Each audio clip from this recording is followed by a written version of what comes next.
Guys, quick, I have an extremely important day tomorrow and I need to go sleep ASAP. The only problem is though, I can't. I tried all the methods. I counted NyQuil and I even drank a whole bottle of sheep. Doesn't seem like nothing's gonna work. I just need something so boring that it'll just knock me out. Oh, hey everyone, my name is Lemlyton, and as you can see, I'm doing some very important research right now. You know how a dog has a lifespan of like 10 to 13 years? So this is what I dream about. So lame.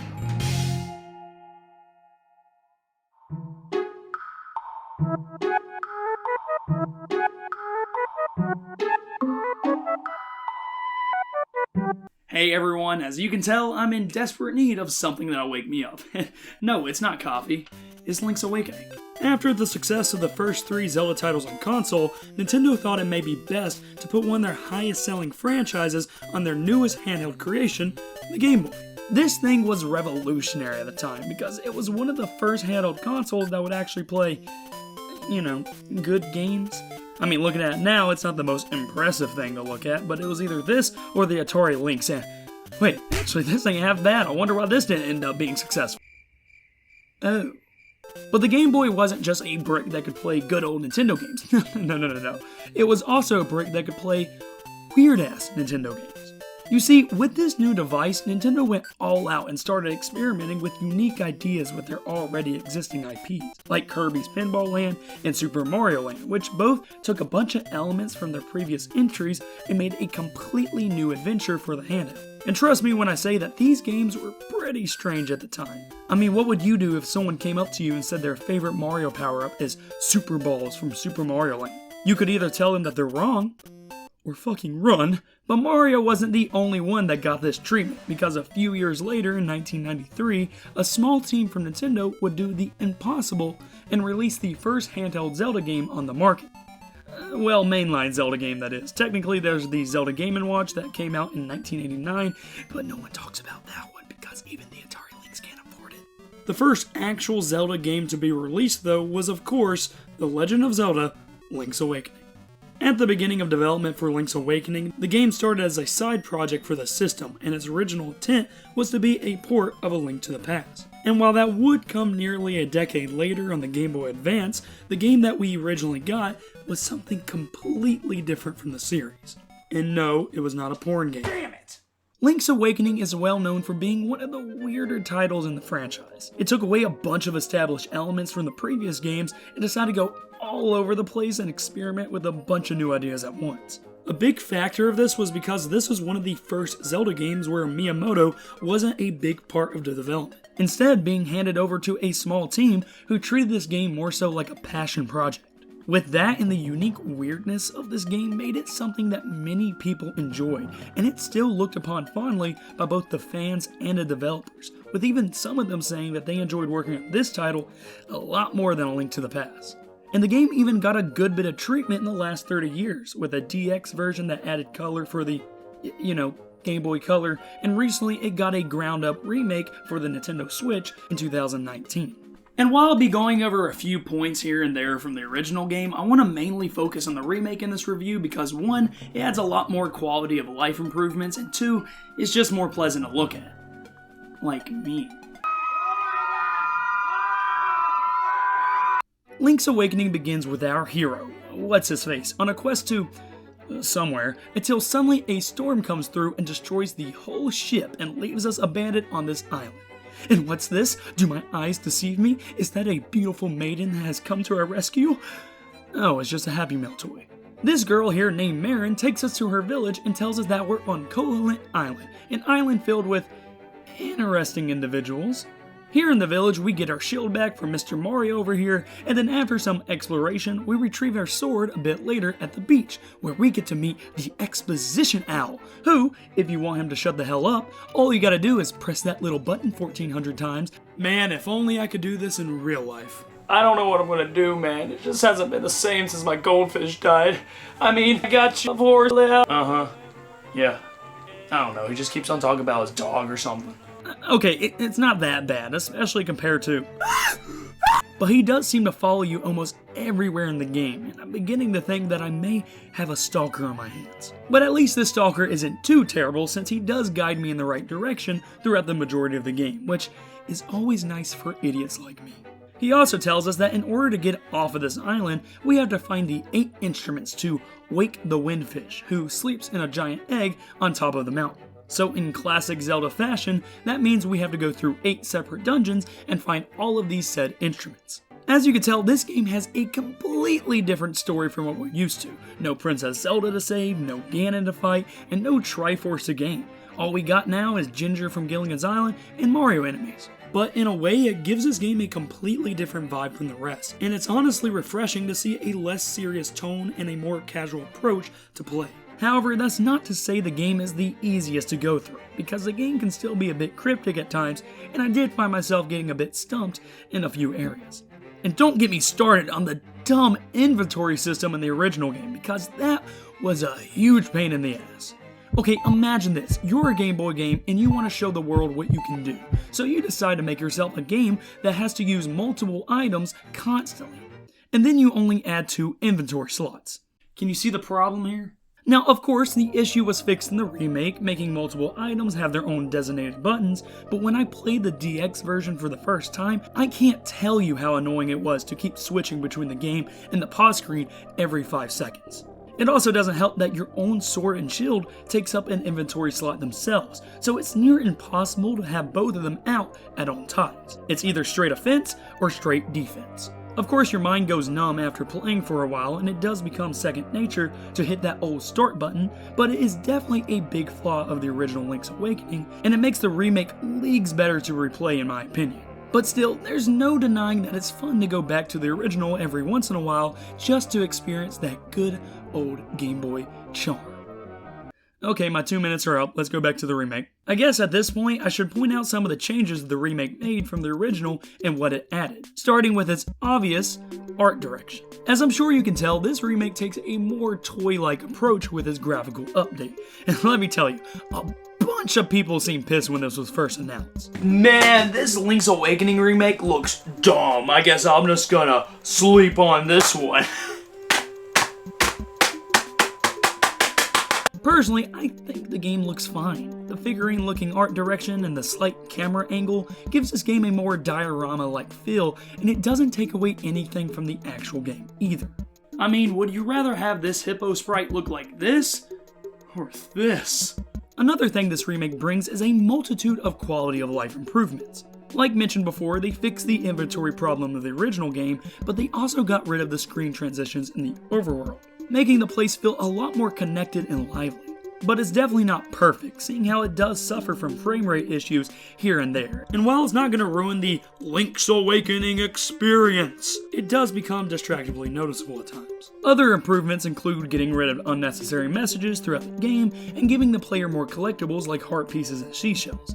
It also adds a more difficult option for veteran players called Hero Mode, which is already unlocked from the start. But the biggest addition has to be Dampy's Shack, which replaced the camera shop in the original game. Instead of a place to take nice little pictures with you and your friends, you can now create your own full-blown dungeons using already preset rooms from other dungeons. This is a pretty cool feature to add on paper, but the biggest downfall of it is that you can't custom make any rooms, and you can only change the layout of already existing rooms. And on top of that, you can't share any of your dungeons online, which basically defeats the whole purpose of making them. You can share them, however, by using an amiibo, and luckily, I always carry my Link's Awakening amiibo, you know, for self-defense. But besides that and a few smaller changes, that just about wraps up all the major improvements the remake adds. And like I said, I do think this is the definitive version to play Link's Awakening. Now with that out of the way, how about we get to talking about the Island of Koholint itself, starting with everyone's favorite place to get instruments, dungeons. Mom, I don't think they're selling guitars here. As we know by now, A Link to the Past did a lot to push the Zelda series forward, and one of its biggest pushes was the traditional dungeon formula and how it inspired future titles to be a bit more creative with its dungeon designs. Well, here in Link's Awakening, they took that formula and tweaked it into something we're more familiar with, especially in 3D entries. For example, in A Link to the Past, you followed the formula of going from room to room until you find the big key, which in return unlocks both the dungeon item and the pathway to the boss door. Here in Link's Awakening though, the formula is a bit different. Now it's going from room to room until you find a mini-boss. Defeating said mini-boss will give you the dungeon item, which is then used to find the Nightmare Key, or aka the boss key, which unlocks the dungeon's boss. And if you ever played any other Zelda game, then this formula will be very familiar to you, because this was a key way to do most dungeons in almost every future Zelda entry, and honestly, I think it works. Having to fight a mini-boss to earn a new item is always rewarding, and some future games had it where the mini-boss itself would use the dungeon's item against you, which is a really neat touch if you ask me. And we can't mention mini-bosses without talking about the big boy themselves, the dungeon bosses. Similar to how the formula was tweaked in the dungeon themselves, the bosses were changed to have a more item-focused weakness. No longer are they just sponges for your sword and bombs. They now have a pattern to follow, and each one is weak to their corresponding dungeon item. Again, this is a formula that would be repeated in every Zelda game after it. And while these bosses may be some of the easiest in the series, they're still well designed and fun to fight. My personal favorite though has to be the one, the only, Evil Eagle. Okay, it's not that great of a name, but at least it's not named Lemlyton. Huh? Speaking of Evil Eagle though, the dungeon it inhabits is probably the most well-designed one in the game, since it has a more vertical-like focus where it's up to you to carry this ball of steel around and to knock down these pillars to get to the upper floor. Or more so, I should say, bring the upper floor to you. It's honestly a puzzle in itself to figure out how to carry this ball to the place you need it to go, and the dungeon has you constantly thinking of what's below you since it's basically essential to complete certain puzzles. And I also think a majority of other dungeons in Link's Awakening have this clever design to it as well, and again surpasses its predecessors in both its dungeon design and bosses. It even got an extra dungeon in the DX version for the Game Boy Color, which appropriately enough is called the Color Dungeon, which has the main mechanic of, you guessed it, using color to solve puzzles. Wow, it's like I'm in kindergarten all over again. So in conclusion, I think Link's Awakening added a lot more to dungeons than most people may think, and that's not even mentioning the other additions like the owl statues that gives you hints, or the more key focus approach throughout these areas. It was also the first time where each dungeon had their own unique theme with it. Well, unique enough. Speaking of the music though, Link's Awakening also contains some pretty good tracks for the Zelda series, and were remade just for this remake, which, for music that was created on the Game Boy, still holds up surprisingly well. My personal favorites have to be Tall Tall Heights and Ballad of the Windfish.